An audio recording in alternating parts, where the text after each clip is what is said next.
Hey everyone, my name is Perry, and welcome back to the cassette phase. So it's finally Friday, right? TGIF. It's definitely been a week. But for today's video, I want to take just a few minutes to talk about memories of the board games that we played as kids in the 80s and the 90s. And this isn't going to be like a huge in-depth retrospective or anything like that, at least not for this video, because there were just so many games. But I do want to talk about a few of my memories and then take you over to the rug here, or probably to the ottoman, actually, for a fun little activity, kind of like a Friday brain break, if you will. Now, as a kid, I have some really early memories of playing games like Candyland and Hi-Ho Cherry-O and Chutes and Ladders. But we also had a couple of really cool other ones, which I think were kind of unique to the 80s. And that was a Wuzzles board game, and then also a Fraggle Rock board game, both of which were just really cool and super memorable. And then as we got older, we moved on to things like Sorry and Trouble with the Pop-O-Matic bubble, remember that? And then, of course, Battleship. Now, I never had the electronic version of Battleship, but I always thought that one looked so cool. And then of course there were like these Grail type games that I never had personally, but I always had a blast playing these over at friends' houses. Things like Fireball Island and Crossfire. And I can remember my parents having friends over to play games like Scrabble and Trivial Pursuit. And as I got a little older, I enjoyed those games too myself. I was always actually a big fan of the game Boggle. You know, for whatever reason, I always thought that was a fun one.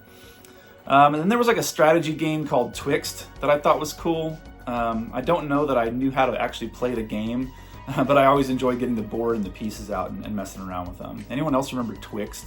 I think that might be a little bit more obscure. But then we also all had Clue, did we not? That was such a fun one that I feel like everyone played back then. But I could honestly go on all day about board games. So maybe we'll make this like a little miniature series, and we could like pick a game or two to set aside and do like a more deep dive. You know, that might be something fun for future videos. And that's kind of what we're going to do today, a little bit. Now, one of my favorite games as a kid that I didn't mention yet, but you saw it in the thumbnail, is Mousetrap. And I remember playing with the game Mousetrap more than actually like properly playing the game Mousetrap, if that makes sense. I just liked setting up the trap and playing with all the little contraptions and stuff. So I don't have a lot of board games here in the den right now, but that is one of them. I picked it up at an estate sale, so I thought it might be fun to go over to the ottoman and set the trap up and see what we've got. Now, I haven't checked this thing for completion, so I don't know if all the pieces are there, so this could be a huge swing and a miss, but we'll find out. I just think it'll be fun to get the board out, take a look at everything, see if we can put it together. I haven't done that stuff since I was 10 years old with this game, so it might take me a few minutes. I might have to edit some portions out, we'll see.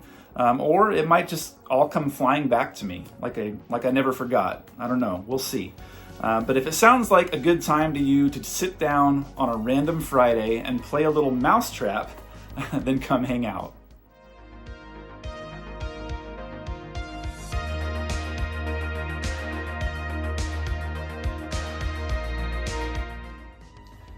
Okay everyone, welcome back to the rug and welcome to the ottoman, where as you can see here I've got this beautiful box which is the exact same version of Mousetrap that I had as a kid. I can remember it sitting on the shelf and what it looked like, all these colors and everything just come back to you, but you know, I haven't gone through this. I picked it up at an estate sale a couple of years ago, and I haven't gone through it. So this will be my first time looking at the board, looking at the pieces, and if we can, I'm going to try to set it up. So let's not waste any more time. Let's get started. Man, there's just something nostalgic about Milton Bradley and things like Parker Brothers and all that stuff. Okay, so here's the board. Oh wow, it even has the directions. That's good. Let me set those down for a second with all the pieces. Oh, wow.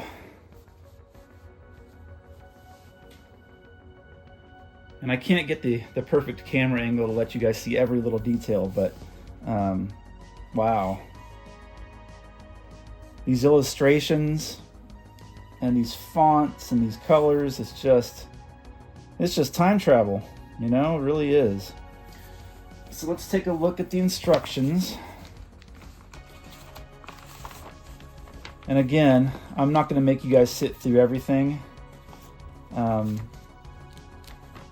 I will definitely do some cuts, so you don't have to just sit and watch me do the whole thing, start to finish. But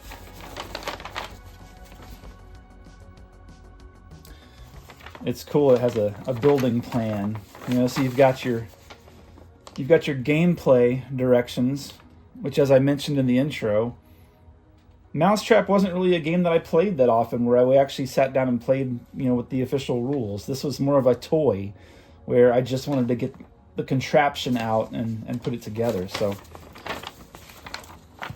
let me take a look at the building plan and gather up some pieces, and I'll be right back with you. Okay, success. The very first step, and it was not easy. I was quickly reminded how finicky these pieces were with this cardboard. Not easy, but base A, which was this yellow piece here, it is in its spot. So I'm going to move on to step 2. Okay, so the next piece is this gear support, and I had to look at the box to remember what color this was supposed to be, because the diagram is obviously just grayscale. But I'm supposed to put that here. Easy enough. Gear support is in. Let's keep it moving. Okay, the next piece I was looking for, and I had to rotate the board. I'm a very visual person, so I had to rotate the board to the angle that it looks like on the box. So I was looking for an orange gear, because if you look at the box, this piece here, it looks orange, but then I noticed, well, everything looks orange. It's actually red. This is just the old faded box. So we're back on track. So this is supposed to go right into here, just like so. Now, I think the crank is next, if I remember correctly. So let me take a quick look. Be right back. Okay, after a lot of searching, I found the crank. I thought the crank was missing, and I was like, oh no, we found our first missing piece. Because look at the box. The crank is red in the picture, so now I know this isn't going to match up exactly. So I dug through all those pieces. Floods of memories came back, by the way, looking at some of those things. But I did find the crank, and it says to put it on here until it's tight, so.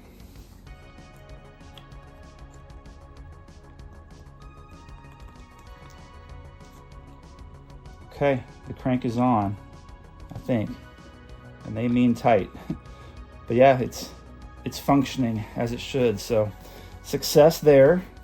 We got past the fear of the missing piece, because it was the wrong color. We're good, so let's keep rolling here. Okay, the next step was to grab this gear and tilt it on so that the teeth line up, like so. There we go. We have a functioning gear set here. Easy enough. Let's see what's next.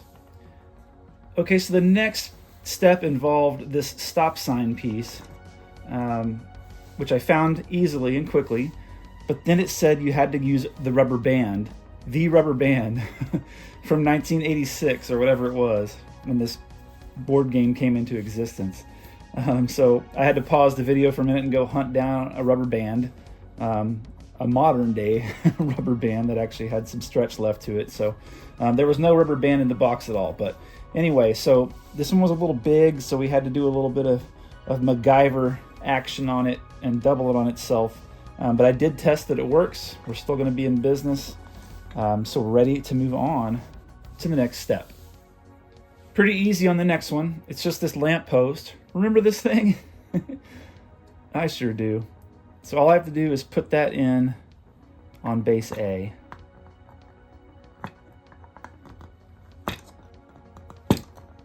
And it clicked. There we go. Moving on. All right, so the next step involves this boot or this shoe, which was red on the box, but green in my set here. And I remember this being challenging as a kid, but you basically have to balance it on this street post here, with it resting against, the heel resting against the stop sign like so. And it's just barely staying on there. You know, this is really old plastic, so a lot of it is kind of bent and warped at this point.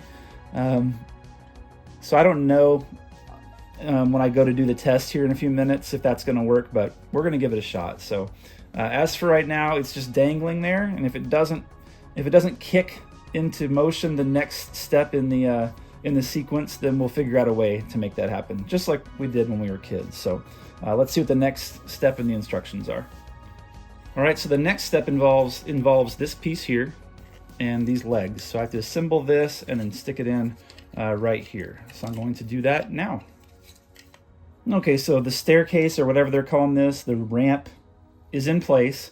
I will say that while I was putting this in, this boot fell off about 3 times. So I don't have high hopes for that part of the contraption working, but we're gonna keep a positive outlook because it's fun anyway, just putting this together. But we'll see. Yeah. Next step coming up. All right, next up we've got the bucket, which I'm supposed to attach to the staircase here, which they probably should have had me do that before I attached it to the board, but that's okay. Oh, pretty easy. All right, piece of cake on that one. Let's keep moving. All right, I was worried that this piece was going to be missing, the little metal ball, but we've got it. It's ready. And the next step tells me to put it in this bucket, but I'm going to wait until the end because I'm afraid that the bucket's going to tip over and the ball is going to go out and it's going to go under the couch or under the ottoman and get lost. So I'm going to keep that until the end. So let's see what the next step is. Okay, so the next step wasn't exciting at all. It was just this base piece, this yellow piece. I just had to put that in the board, which I've done. In doing so, the bucket tipped over and the boot fell off. So those are just gonna, like I expected, those are just gonna have to wait until the end, but let's keep going. All right, next up, we've got the rain gutter here, this big red piece, which, as you can see from the outline on the board, it tells you exactly where to put it. So I'm gonna finagle that and fidget with that for just a second and get that in place, and I'll be right back with you. The instructions tell me that the next piece is called the plumbing, which is this piece here. And apparently it is to go into base B, but with the hands pointing towards base A. So I'm going to do that now. It's starting to come together. Let's keep going. Next up, we've got the helping hand, is what they describe this as. And it's supposed to go in here. It's going to take a little finagling.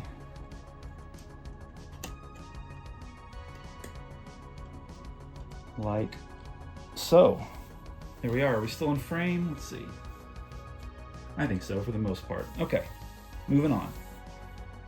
Okay, so just like I can remember when I was a kid, I'm having trouble with what they're calling the thingamajig, getting that to balance up here as it should. So I'm going to go a little bit out of order before I put the thingamajig and the bowling ball on. I'm going to put the bathtub on first and maybe see if I can come back to this step here. So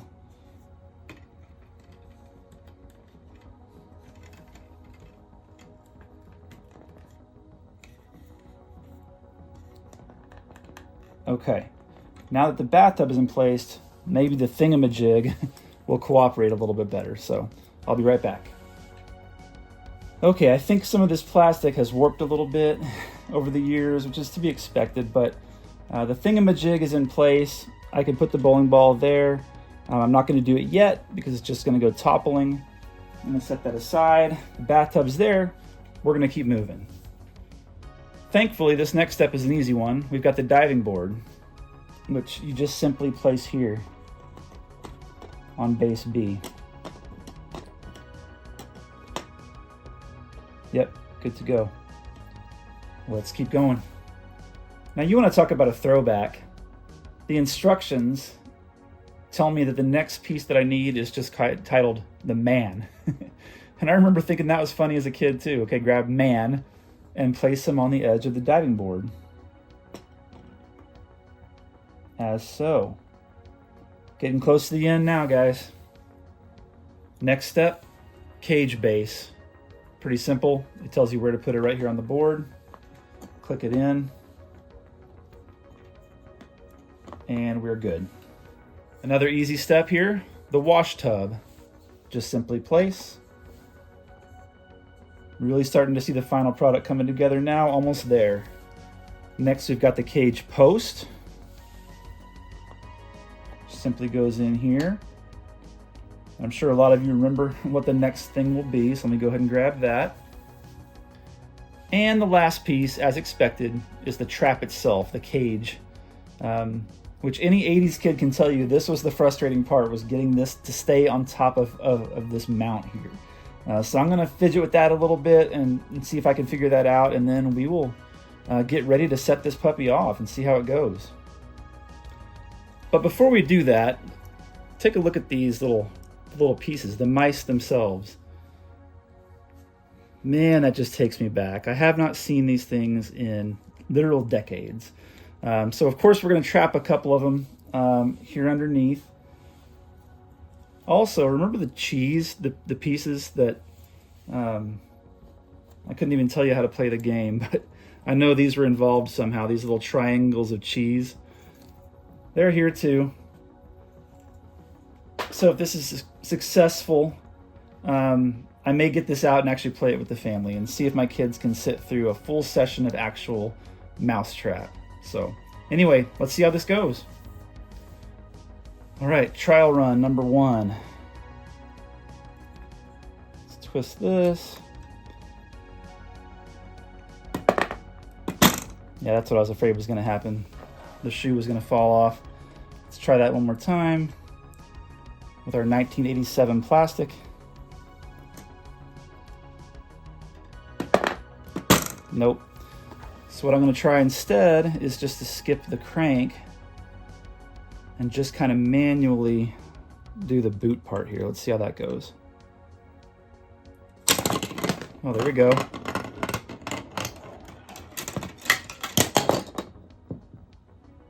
Fail.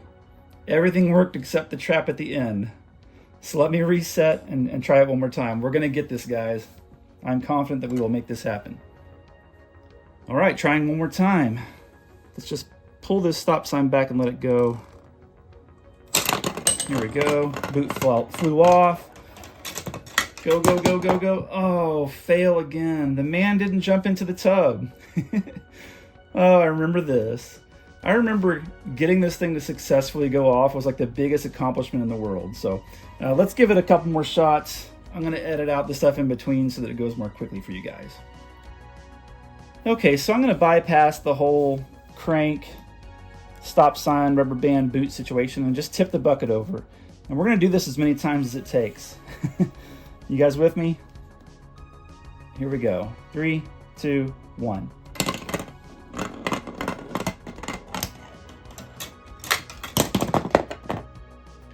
Okay, after several unsuccessful, but still fun, trial runs, I've rotated the board. I think part of the problem is that some of this plastic being warped and my ottoman isn't completely flat. It's not a completely flat surface, so it's not the most structurally sound mousetrap ever made, but let's try it from a different angle and see what we can get to happen here. Imagine that the boot kicks, fingers crossed. Oh, everything worked except the trap at the end. We're close, guys.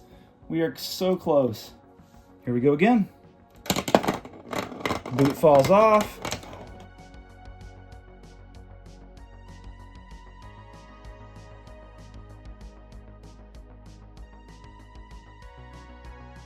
Success! Finally, the mice have been trapped. Take that, mice. Oh my goodness. That was so fun though. Yeah. And there we are. So this was a fun little experiment that I just wanted to try. And I have to say, I had a good time. And I hope that you all did too. And if you did, and if you're new around here, consider subscribing. We share fun 80s memories like these all the time on this channel. But for now, and as always, relax, enjoy life, and be kind. We'll see you in the next one.